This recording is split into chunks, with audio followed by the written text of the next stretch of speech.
They called it a grand design, but it was born of desperation. February 1776. The South was quiet, too quiet. Royal Governor Josiah Martin, cast out of power, hunkered in exile aboard a British warship off the Carolina coast. He didn't have an army, but he had ambition and a pen. He wrote letters to Clinton, to Cornwallis, to the Crown, promised 10,000 Loyalists ready to rise like a tide through North Carolina and sweep the rebellion away. But Martin's hopes didn't grow in fertile soil. They rose from the swamps and pine barrens of the Cape Fear, a mix of Highland Scots and old regulators. Men who tasted the bite of rebellion once before and didn't like the flavor. Cross Creek became his mustering ground, what we now call Fayetteville. Veterans of Culloden still clutched their broadswords. They wore tartan and spoke in Gaelic. They believed the king had called them back to honor. And maybe he had. But the king hadn't sent them enough rifles. They came by the hundreds, but they came half-armed, some with swords, some with tools. Most with tools. Most with nothing but faith. They were told the British were waiting at Brunswick just down the river. They would march east, cross creeks and ferries, and fall into the embrace of redcoats and gunpowder, and then crush the rebellion from the inside. That was the plan. On parchment it looked sharp, but parchment doesn't hold water in a Carolina storm. These men weren't trained. They weren't supplied, and they were being watched. Patriot eyes followed them from tree line to tree line. Riders were already galloping for New Bern and Wilmington. Moore, Caswell, Lillington. Names that would be carved into the cradle of this revolution were already moving.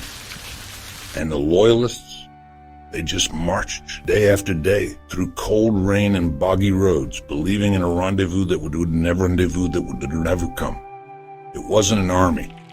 It was a dream, wrapped in tartan and dragged through the mud. Still, they came. Still, they believed. They carried the hope of a dying empire. And they carried it straight into a trap. They moved fast, faster than the Crown expected. Word of Martin's Loyalist scheme didn't stay secret long. It rode hard over pine trails, whispered through taverns, printed in ink. The Patriots in North Carolina had eyes in every town and hands ready to grip iron. At New Bern, Colonel Richard Caswell gathered his militia, farmers, merchants, fishermen, the kind of men who built things and now had to learn to burn them down. In Wilmington, Alexander Lillington took command of the Minutemen, fast-moving, fierce, and local to the land. But the quiet center of the storm was Colonel James Moore, Continental Army, 1st North Carolina Regiment. Cool under pressure, he didn't chase the Loyalists. He read their minds. He guessed their route. He blocked the Rockfish crossing. He didn't shout. He planned. That's the thing about this war. The flags and drums come later. First, there's paperwork and sweat. Roads to block. Ferries to guard. Letters to write by firelight. The committees of safety. Those little town councils that used to just debate fence laws and crop rotations now issued orders of war. One by one, the towns turned their smiths into gunsmiths. They pounded lead shot in barns. They counted powder. They sharpened everything. Axes, mines, even church sermons. These men didn't need uniforms. They had cause. Lillington pulled his men south along the river. Caswell marched east.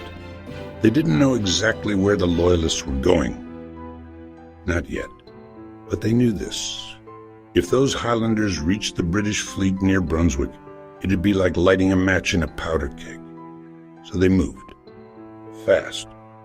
And when the Loyalists veered, fainting south toward Corbett's Ferry, Moore adjusted the board. He sent Caswell and Lillington to intercept them at a narrow, forgotten crossing, a crooked little plank bridge over a cold, dark creek. No one in London had ever heard of it. They would. Soon, every man and monarch on both sides of the ocean would remember the name Moores Creek.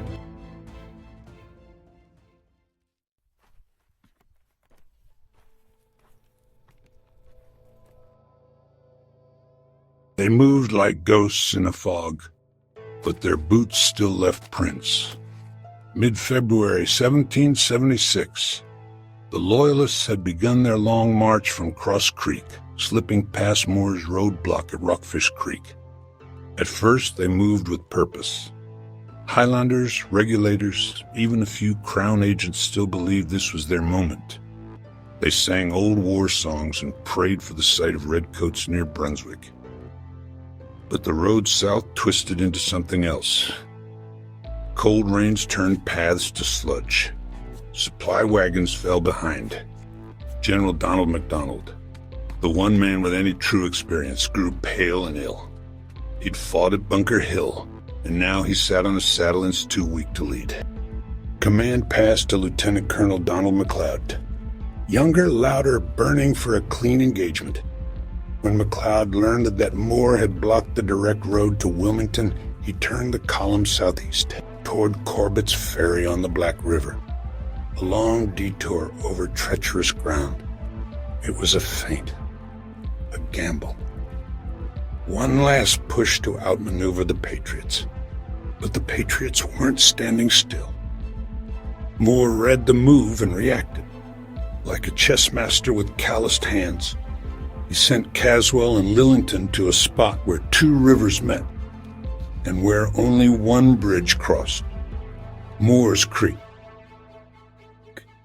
It wasn't a battlefield yet, just a backwoods plank crossing over a cold, black waterway choked with cypress and shadow. But it would become one. Lillington reached it first, coming from the south with his Wilmington Minutemen. He didn't wait for Caswell. He dug in, built earthworks on the east bank, posted guards.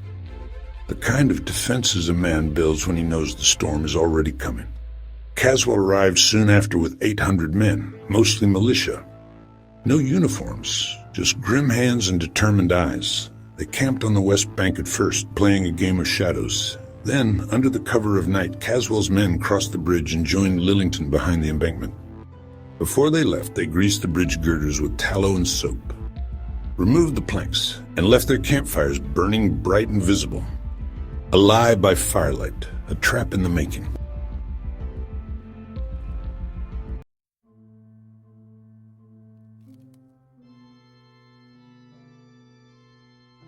Night fell over Moore's Creek, and with it came silence and lies. On the western bank, fires danced in the dark, but no Patriot sat beside them. Caswell's men had already crossed in the shadows, boots muffled by moss and mud, rifles slung tight. Behind the earthen wall on the eastern side, the Patriots waited. Two swivel guns were positioned low. One they called Old Mother Covington, the other her half-grown daughter.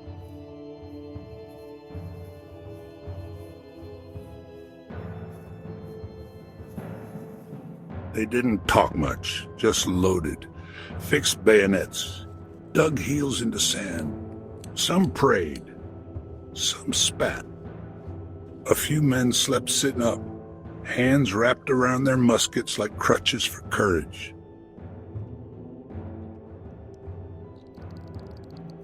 Lillington stood watch, eyes tracing every creek in the dark.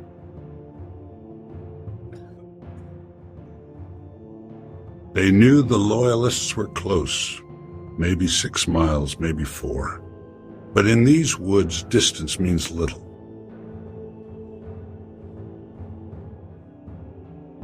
Back in the Loyalist camp, command fell apart. General MacDonald lay sick, shaking with fever, barely able to lift his head. His war was ending before it began.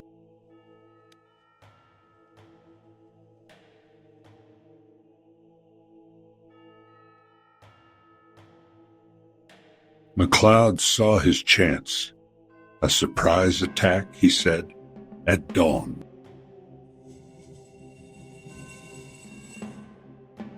Others advised caution. MacDonald reportedly begged to wait, but MacLeod had already tasted the glory in his mind.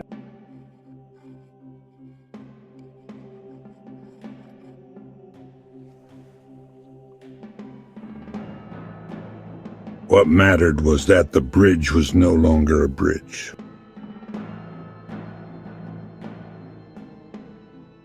Just slick, narrow beams greased with soap and tallow. A death plank over black water, 50 feet across, 3 feet deep. A slip, and you were in the swamp. A hesitation, and you were target practice. Caswell's men had lined the brush in staggered ranks, every barrel pointed west. They'd cleared fields of fire. Not a random militia mob, but a wall of aim. There was no plan to retreat, no room to fall back. You don't prepare a trap like this if you plan to run. He chose to charge. One more Highland broadsword charge, like the old days. Like Culloden, but turned inside out. At night, the Loyalists sharpened blades and recited prayers in Gaelic. Some carved their names into the butts of muskets. They thought they'd be heroes by breakfast.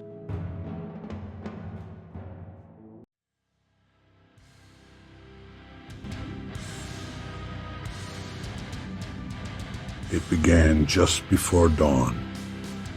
The air was wet with fog, thick enough to bite. The Loyalists formed up quietly, a vanguard of about 80 chosen men, handpicked for strength and speed. Mostly Highlanders, blades sharpened to a gleam.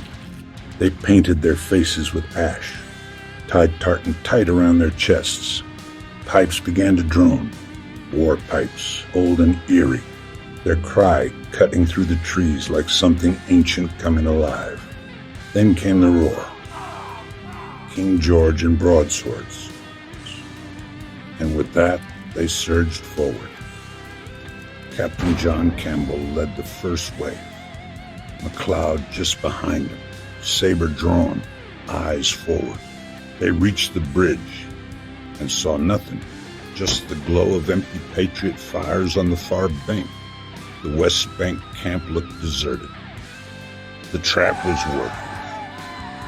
One by one, the Loyalists stepped onto the bridge, or what was left of it. The planks were gone. Only slick girders remained, greased and narrow, barely enough for one man at a time. But they didn't stop. They charged. Slipping, stumbling, shouting, swords raised high. That's when the Patriots stood. From behind the earthworks, from the brush and muck, they rose like phantoms with fire in their hands. Lillington gave the order. Caswell shouted to hold. Old Mother Covington belched smoke. Her daughter spat flame. When the smoke cleared, the war was quiet again. The bridge was slick with blood and soap. Campbell lay where he fell, musket ball to the chest. MacLeod's body was curled under the rails, saber still clenched, head twisted unnaturally. The black water below them carried the rest. Highlanders who'd slipped, stumbled, or jumped, now silent under the creek's current. The Patriots moved slowly. They didn't cheer. They didn't need to. They crossed the wreckage and swept the opposite bank, muskets high, bayonets ready. But there was no countercharge, no ambush, only panic, scattered Loyalists fleeing through pine and bog, some barefoot, some bleeding. Most dropped their weapons as they ran. The broadswords Martin had dreamed would raise the king's standard were now rusting in the mud. General MacDonald, too ill to fight, was captured without a shot. Others were picked up in 2s and 3s over the next few days. They surrendered hungry, soaked, and ashamed. Nearly 850 Loyalists were taken. The Patriots found rifles, 1,500 of them, along with 350 powder bags, swords, wagons, even British currency. For a militia army, it was like raiding a royal vault, and they did it with one dead. His name was John Grady, Duplin County boy, shot during the fight. He lingered, then passed. A simple man, a single name. But now his name rang louder than MacDonald's ever would. Some Loyalist officers were marched to Halifax, iron at their wrists.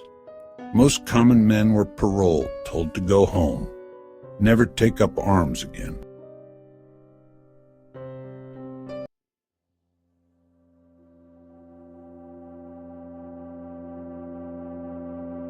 You'd think it was just a skirmish. A few minutes of musket fire, a broken bridge, some wounded pride. But Moore's Creek was more than a victory. It was a signal. News traveled fast. From Wilmington to Halifax, from tavern benches to church pulpits, the whispers turned to thunder. We beat them. Not just held them off, but routed them, outplanned them, outfought them. And we did it with no standing army, no navy, just the will of men who refused to kneel. In the North, they had Lexington. In the South, now they had this. For Governor Josiah Martin, it was the end. His Loyalist dream crumbled into the mud. He never stepped foot in North Carolina again. The Crown had lost its grip on the colony. Not because of politics, but because of one short, sharp battle over a creek nobody in London had ever cared to name. But now, they knew it. The British fleet under Clinton and Cornwallis arrived too late. No army to greet them. No Loyalist uprising. They turned their sights to Charleston instead. And there, too, they'd be denied. Meanwhile, in Halifax, the Provincial Congress convened. The ink was still wet on casualty lists when the delegates voted. On April 12th, 1776, just weeks after Moore's Creek, North Carolina became the first colony to officially call for independence. Not discussion, not compromise, separation. The Halifax resolves rang like cannon fire in Philadelphia, and the delegates there, men like Adams and Jefferson, they listened. Because if the backwoods of North Carolina could stand against the king and win, maybe they all could. The revolution didn't start at Moore's Creek, but it stood up straighter after it.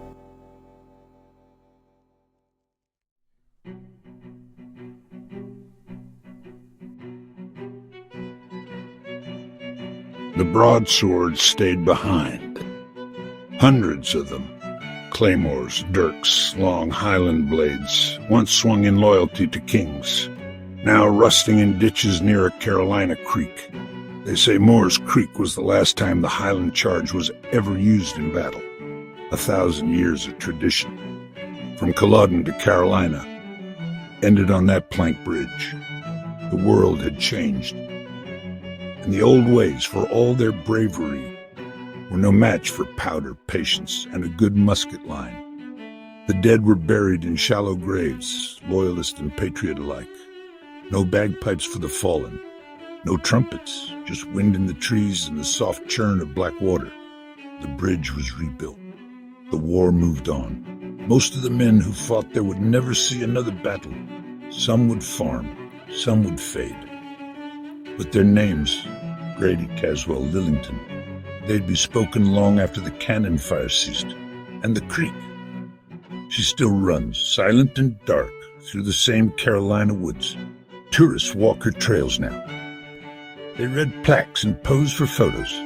But if you stand still, real still, you might feel it. The weight of what happened here.